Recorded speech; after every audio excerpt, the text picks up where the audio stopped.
வெற்றிலை வராகித் தாயின் வெற்றி வாக்கு இது. என் தங்கமே, மாபெரும் வெற்றி உன்னை தேடி வரப்போகிறது.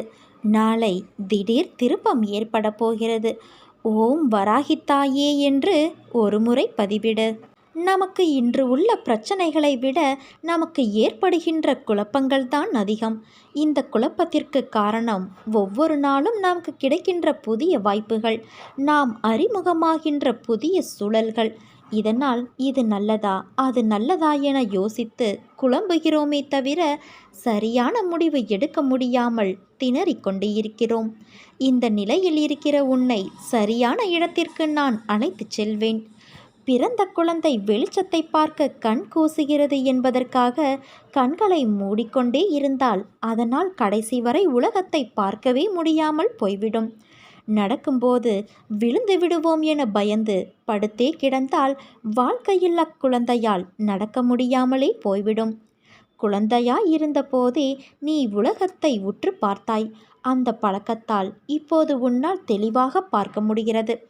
கால்களில் சக்தி இல்லாத போதே நீ நடக்க பழகினாய். அதனால் இப்போது மான் போல துள்ளி குதித்து ஓடுகிறாய். அறியாத பருவ காலத்தில் உன் சக்திக்கு மீறிய விஷயங்களை தைரியமாக எதிர்கொண்டதைப் போலவே இப்போது எதிர்காலத்தை பற்றி அறியாத நிலையில் உள்ள போதும் தைரியமாக அதை எதிர்கொள்ள வேண்டும். முன்பு இருந்த அதே தைரியத்தை வளர்த்து கொண்டு பிரச்சனையை எதிர்கொள்ள முடியும். தொடர்ந்து முன்னேறு. எங்கு போனாலும் நம்பிக்கையும் திடமான அர்ப்பணிப்பும் இருந்தால்தான் நினைத்ததை சாதிக்க நம்மால் முடியும்.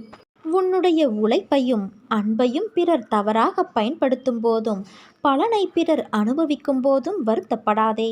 அவர்கள் உன் கர்மாக்களை பாவங்களை அனுபவித்து உன் கர்ம வினைகளை விரைந்து முடிக்கவே அப்படி செய்கிறார்கள்.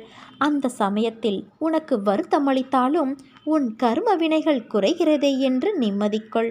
எந்த சூழ்நிலையிலும் இழந்து போனதையும் தொலைத்து விட்டதையும் எண்ணி கவலை கொள்ளாதே. நடப்பவையாவும் நன்மைக்கே என்று நம்பிக்கையோடு உன் லட்சியத்தை நோக்கி முன்னேறி செல். எல்லாம் நன்மைக்கே என்று சொல்கிறீர்கள், ஆனால் என் வழிகள் அப்படியே இருக்கிறதே, எந்த நன்மையும் நடக்கவில்லை என்கிறாயா? கொஞ்ச நாள் பொறு, வேண்டுதல் நிச்சயம் பலிக்கும். நீ அனுபவிக்கும் துயரங்களையே பெரிதாக நினைத்து போராடுகிறாய். அது உன்னை தாக்காமல் இருக்கவே நான் இங்கு போராடி கொண்டு இருக்கிறேன். அதனால்தான் நான் அடிக்கடி கூறுகிறேன், முடிந்தவரை எல்லோருக்கும் நல்லதே செய் என்று. எதற்காகவும் மஞ்சாதே. உன்னோடும் உன் குடும்பத்தோடும் உன் அன்னையான நான் இருக்கிறேன். இன்பமும் துன்பமும் நிலையற்றவை. இன்று இருப்பது நாளை மாறிவிடும். அதனால் மனம் கலங்காமல் இரு. உன் நலனை விரும்புகிற நான் உனக்கு நன்மையை மட்டும்தான் செய்வேன் என்பதில் உறுதியான நம்பிக்கையோடு இரு. கவலைப்படாதே குழந்தையே, உன் அன்னை நான் உன்னோடே இருப்பேன்.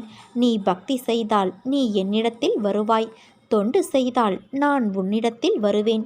இதை நன்றாக நினைவில் வைத்துக்கொள்.